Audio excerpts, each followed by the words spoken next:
Hey everyone, and welcome to my Season 7 Watch Full Season Review. Now, if you aren't familiar with my full season reviews, what I try to do is set minor nitpicks and book comparisons aside and do an objective analysis of the show's characterization and themes. Essentially, I break the stories down by the major characters and see if these stories work. We've got a lot to get through, so let's begin. Let's begin with Arya and Sansa, or Let's Kill My Family for Not Being Loyal to My Family. So the Arya and Sansa story begins with Arya posing as Walder Frey before enacting vengeance upon that house. She speaks of the Frey's major mistake being not killing every Stark, and uses the Stark words in saying that winter has come for House Frey. Meanwhile with Sansa, we find her conflict is her opinion of her brother's rule. She believes the Knights of the Vale should receive Umber and Karstark lands, while Jon believes that children should not be blamed for the crimes of their parents, and that the Umber and Karstark children should inherit their castles after all. Jon is upset about being called out in front of the other lords by Sansa, but the two do seem to understand and respect each other, though they fundamentally disagree about whether the true threat is to the north or to the south. Sansa and Littlefinger later watch Brienne train, and Littlefinger expresses his feelings that Sansa should be leading instead of Jon, and Brienne then expresses her mistrust of Littlefinger. Back in the Riverlands, Arya runs into some friendly Lannister soldiers who she considers killing, but after their sob stories of missing their families, Arya lets them live. She plans on heading to King's Landing to kill Cersei, but then runs into Hot Pie, who tells her that Winterfell has been taken by Jon. The news causes Arya to want to return home to Winterfell instead of heading to King's Landing. Meanwhile at Winterfell, conflict between Sansa and Jon erupts again as Jon decides he needs to head to Dragonstone to get Dragonglass. The Lords of the North and the Vale aren't happy, but he quells at least Sansa's criticism by leaving her in charge. Back in the Riverlands, Arya runs into Nymeria and her pack. Arya wants Nymeria to come with her, but the wolf refuses. While at Winterfell, Sansa is proving to be an able ruler, and Littlefinger tells her to try to think of all scenarios in order to prepare for the future. Bran returns, but Bran and Sansa have trouble bonding as he reminds Sansa of the night she was raped. Arya returns to Winterfell, escapes some guards, but Sansa knows exactly where she'll be, down in the crypts with the statue of their father. The two reconnect and discuss how they're the only ones that remember their father. Arya seems uncomfortable with Sansa's position as Lady of Winterfell, and Sansa learns of Arya's death list. The two meet with Bran, who presents them with the dagger that Littlefinger gave him, and they are all puzzled by what Littlefinger wants. Arya decides to train with Brienne, and Arya's fighting abilities worry Sansa, and give some pause to Littlefinger as well. The Lords of the North and Vale then express their disappointment that Jon is not around, and feel that they made a mistake in choosing him as their leader instead of Sansa. Arya finds this behavior unacceptable and suggests to Sansa that she should kill these lords, and she also accuses Sansa of being materialistic and power-hungry. Arya begins to follow Littlefinger and sees him scheming. She sees that Littlefinger is trying to hide a message and discovers it's a message that Cersei forced Sansa to write, claiming Ned was a traitor and that Robb should bend the knee. But this discovery turns out to be all part of Littlefinger's plan. He wanted Arya to find this letter to create conflict between the sisters. Arya then tells a story of Ned being happy that Arya was breaking out of gender roles and learning archery, before confronting Sansa about the letter and accusing her of betraying her family. Arya then wonders what the Northern Lords would do if they knew about this letter. Sansa asks Littlefinger for advice, and Littlefinger reminds Sansa that there's nothing to fear from her sister, as Brienne of Tarth is sworn to protect both of them. Brienne siding with Arya seems to worry Sansa, and when Sansa is invited to King's Landing, she uses the opportunity to send Brienne away to attend the event in her stead. Sansa then sneaks into Arya's room and finds her masks. Arya reveals that she is a faceless man, and the masks allow her to have power in a sexist world. She then accuses Sansa of wanting to usurp Jon as monarch of the North, and even threatens to kill her. Sansa again asks Littlefinger for advice, and he suggests that maybe Arya wants to kill her and become Lady of Winterfell. Sansa mulls things over before holding a trial of sorts, but instead of it being for Arya, in a twist it's for Littlefinger. Bran reveals a number of Littlefinger's crimes, and Littlefinger is executed. The two sisters make up, remembering their father and his words. When the lone wolf dies, the pack survives. So, what is there to say about this storyline? Well, it's pretty clear that the primary theme of the Arya-Sansa story is family loyalty. From beginning to end, Arya stresses the importance of this, beginning with the Stark words at the murder of the Freys, and ending with the saying of her father when she reconciles with Sansa. Additionally, Sansa is criticized for supposedly betraying her family with the letter, and for supposedly trying to undermine Jon, her family. And Littlefinger is executed specifically for his past crime of turning Lysa and Catelyn against each other, and his current crime of turning Arya and Sansa against each other. Meanwhile, characters like the Lannister soldiers seem to be spared because of their love for family. On top of family loyalty, gender roles and feminism also seem to be strong themes here. Arya brings up the patriarchal system when she mentions her archery incident, and with the liberating aspects of the masks. She spares the women of the twins, assuming their innocence in a male-controlled system, I suppose. And Arya includes plenty of digs at Sansa's traditional female traits of sewing, dresses, and pretty penmanship. Of course, it's no secret that Arya and Sansa represent opposing embodiments of female agency, with Arya being the gender-bending tomboy, and Sansa being the traditional girly girl. This is even shown in the names of their direwolves, with Nymeria being a feminist queen, and lady being a word that we generally assign to women who abide by cultural norms. That is, what is ladylike. Now let's talk about these themes. One huge problem I have with the Arya-Sansa story is that family loyalty is in no way an absolute good. Clearly, if one's family is doing something wrong, one is supposed to be critical of that action and not blindly follow along. After all, the Freys themselves all acted in accordance with family loyalty with the Red Wedding, and yet they are the villains, and Arya murders them for this action. In fact, one could argue quite well that blind family loyalty is what generated all of these wars in the first place. Now, perhaps the show is attempting to make this point, that tribalism and nationalism are bad things, but the show portrays Arya's disposal of the Freys and Littlefinger as moments of triumph rather than cautionary tales. And Arya, a character who has murdered hundreds of people, has baked human beings into pies, have scraped people's skins off and have worn them as masks, is supposedly given touching scenes and matching emotional music in the background.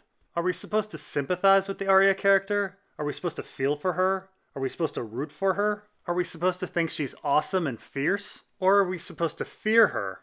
I'm actually completely unsure. We will have a scene of Arya emotionally returning to Winterfell and connecting with her family, but later we will have a scene of her acting completely psychotic with Sansa. Of course, fundamentally, it also seems off that Arya is supposedly putting her family above all else, and yet quickly finds conflict with Sansa. All that's left of a family that Arya is supposedly loyal to is Jon, Sansa, and a catatonic Bran. And Arya is threatening to murder Sansa. It's all quite off. After years of being away from her family and suffering the deaths of her father, her mother, her brother, and everyone else she has ever known at Winterfell, Arya's first words to Sansa are, "Do I have to call you lady?" It's all astoundingly cold, especially for someone who's supposedly focused on family, as is the complete absence of any mention of Rickon.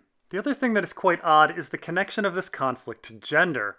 Arya complains repeatedly about the patriarchal system, and yet criticizes Sansa for wanting what's hers. Keep in mind, Sansa seems to have been passed over for Jon as monarch of the North because of her gender. Sansa's suffering under the patriarchy should endear her to Arya, but Arya instead shames Sansa for her ambition and for her methods of surviving. And I don't really understand the point to Arya criticizing Sansa's sewing, dresses, and penmanship. Equally baffling is the retconning of Ned as some sort of feminist. Ned may have been an honorable, nice guy, but he was still a character who reinforced the patriarchal system. Arya was forced to sew just like Sansa and was not being trained in the bow and arrow like her brothers. The system didn't do that to Arya, Ned did it specifically. He was the one who ran Winterfell. He could have easily run his castle like many Dornish and trained Arya in archery, but he didn't. And despite later reluctantly allowing Arya to be trained in the sword, he still famously told Arya that she could not be a knight, but would instead be a wife who bore children who might become knights. In fact, this conversation is specifically referenced in Arya's meeting with Nymeria, where she says, "That's not you."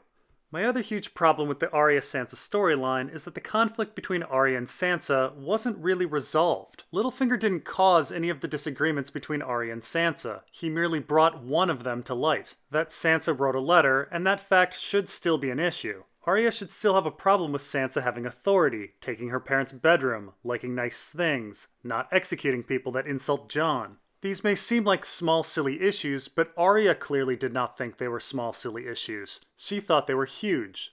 Not to mention, Sansa should still clearly have a problem with Arya being an assassin who collects human skin masks and has a death list. And considering Arya and Sansa were fighting prior to Littlefinger doing anything, I don't see why they would stop with him gone. Does murdering a man together really make sisters suddenly love each other? On top of all of this, the downfall of Littlefinger did not seem very satisfying. Littlefinger's plan didn't seem to make very much sense. Sansa has been dealing with Littlefinger for years. She should really have been the one to bring him down with her wit and wisdom. But instead, it's Bran in an ex machina reveal. He presents his information just in the nick of time. Why not earlier? I mean, the answer is clearly that the writers did it for dramatic effect. And oddly, despite spending so much time remembering Ned, and very little time remembering Cat and never mentioning Rickon, they screw up Ned's memory by having Arya perform the execution. This is rather a big deal, as Ned had a very memorable conversation with Bran about this, and the idea is reinforced with Jon's execution of Janos Slynt. Arya even references Ned's beliefs with Sansa passing the sentence. I'm not sure why they would have Arya swinging the sword. So all in all, the Arya-Sansa story was a pretty large disaster, perhaps the worst storyline of the season. Its themes didn't make too much sense, and it failed to have the basic structures of a plot, like characters resolving a conflict. So, did anything go right? Well, I will say that the story did successfully make Arya come off as creepy and villainous. Although the stakes of the story were not established well at first, I at no point thought the Northerners would care about this letter, Arya herself came off crazy enough to fear, especially after Sansa discovers that Arya is a faceless man. I definitely felt Sansa's fear and anxiety regarding Arya, and this is largely attributed to Sophie Turner's performance this season. She definitely carried the scenes in the North this season, a huge improvement from, say, Season 5. If the show plans on making Arya a villain in the future, and I have no idea if they are, the seeds are well planted for that. And the season also did establish well the competence of Sansa as a leader. Last season, Sansa complained quite a bit that she wasn't being listened to, but failed to actually have much worthwhile to say. Last season, she only had a failed plan to bring in the Blackfish, and some overly abstract advice to not fall into Ramsay's trap. This season, it may have only been hidden in the management of grain and breastplates, but we saw a new Sansa. A Sansa who is finally a leader. So next, let's talk about Theon and Yara, or overcoming via proxy.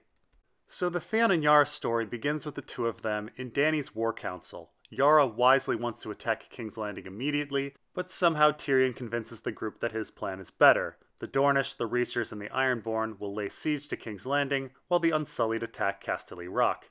Yara and Theon do as they're ordered, and Yara nearly has sex with Ellaria before they realize they're under attack. They see that it's Euron, and they all commence in a sea battle. Yara is captured by Euron, but Theon's PTSD from his time with Ramsay kicks in. He is overwhelmed by fear, and abandons ship. Theon is rescued by the other Ironborn, who immediately criticize him for not trying to rescue Yara, and Theon proceeds to feel bad about it. Yara, meanwhile, is brought to King's Landing and paraded around as a trophy, while Euron recounts Theon's cowardice. Theon returns to Dragonstone to find Jon there. Theon reminds Jon of how he helped Sansa escape, and Jon angrily tells Theon that it's the only reason he's not killing him. We find out that Theon has returned to Dragonstone to ask Dany's help in rescuing Yara. Theon attends the meeting in King's Landing, where Euron demands that Theon submit to him, before Euron leaves feigning fear of the Whites. Theon then talks to Jon about family and the right thing to do. Theon explains that Yara is the only one who tried to rescue him when he was captured, and Jon mentions that Ned was more of a father to Theon than Balon ever was. The two seem to make peace, with Jon saying that Theon is both a Greyjoy and a Stark. Theon returns to the Ironborn that disparaged him and asks for their help in rescuing Yara. The leader calls him a coward and refuses to help. The two fight, and Theon wins, and in doing so, wins over the rest of the Ironborn. Theon's final action is washing himself in the ocean. So the Theon and Yara story seems to be about overcoming past trauma, regaining the courage to fight, and being symbolically reborn. Theon's final scene even has him washing himself in the sea in what seems to be a baptism of sort, or a rebirth. Now sadly, Theon and Yara were given very little time to shine this season, which is a shame as Alfie Allen and Gemma Whelan are two of the show's strongest actors who are fantastically engaging to watch. And with little screen time, there is just not much to the Theon and Yara story. In fact, the plot of overcoming past trauma this season is rather similar to what we've seen before with Theon. Theon also had to overcome trauma to escape Winterfell, and he reawoke when speaking for Yara at the Kingsmoot and while drinking in Volantis. So this is all a bit of a rehash. Now yes, PTSD is not something you can just easily overcome in real life at all, but it's also not something you can just overcome by fighting on the beach.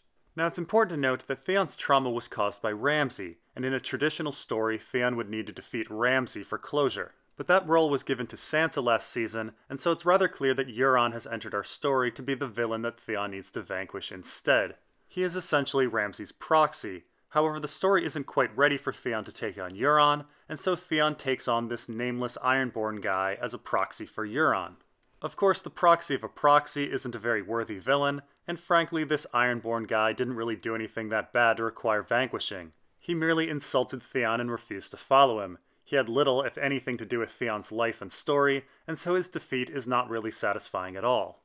There do seem to be some other issues in the Theon and Yara story that recall past seasons. Back in Season 2, Theon dealt with trying to be a son to his father Balon after being raised by Ned for the past 10 years. These daddy issues are essentially the reason he betrays Robb and takes over Winterfell.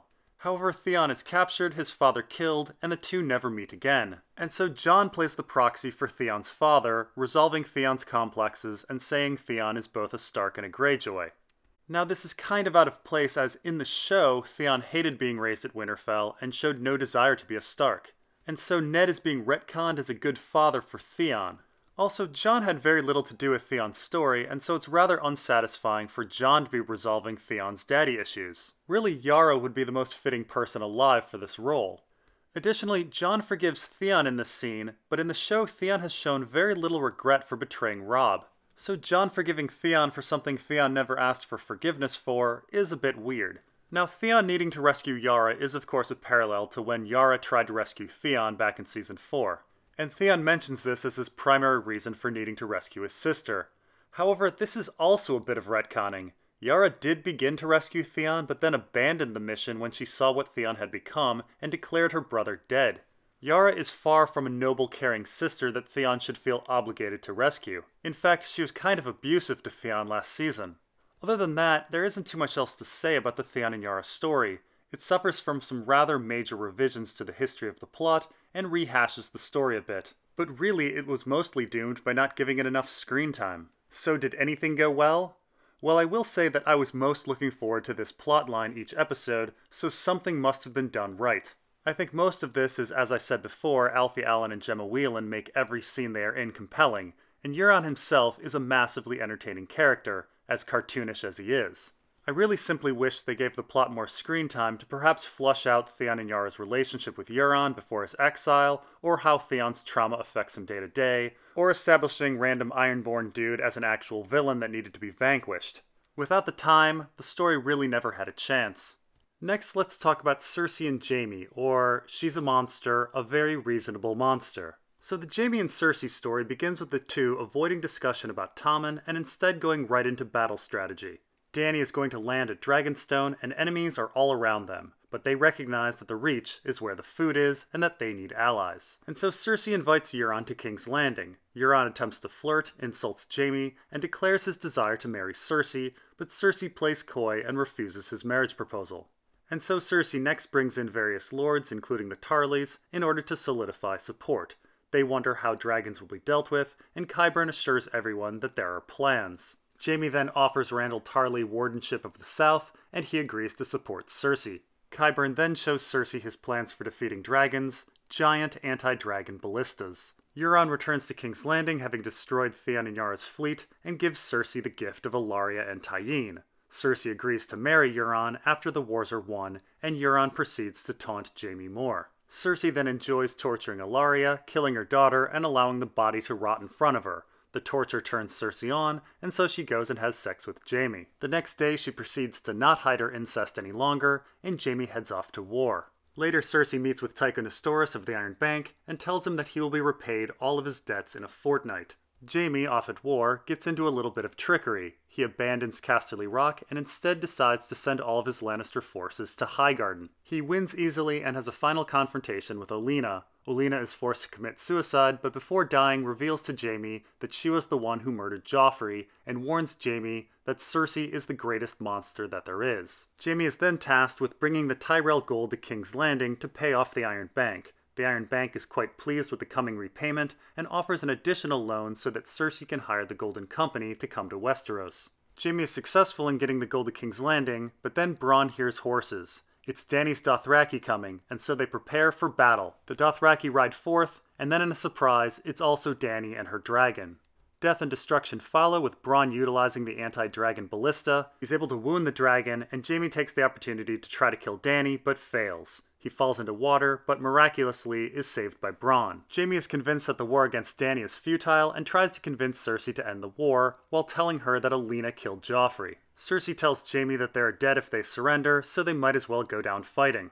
Jaime is brought to treat with Tyrion, who tells him that Dany wants to have a meeting about an armistice. Jaime goes to tell Cersei, who agrees to it, and reveals that she is pregnant and will no longer hide their love any longer. The day of the meeting arrives, and Jaime is intimidated by the army, while Cersei tells the Mountain the order of who should be killed if things go awry. Cersei meets with everyone and is annoyed by Dany's lateness. She listens to Jon talk about an army of the dead, but is unimpressed until she is presented one. Jaime appears rather taken aback by the White, and Euron pretends to abandon Cersei.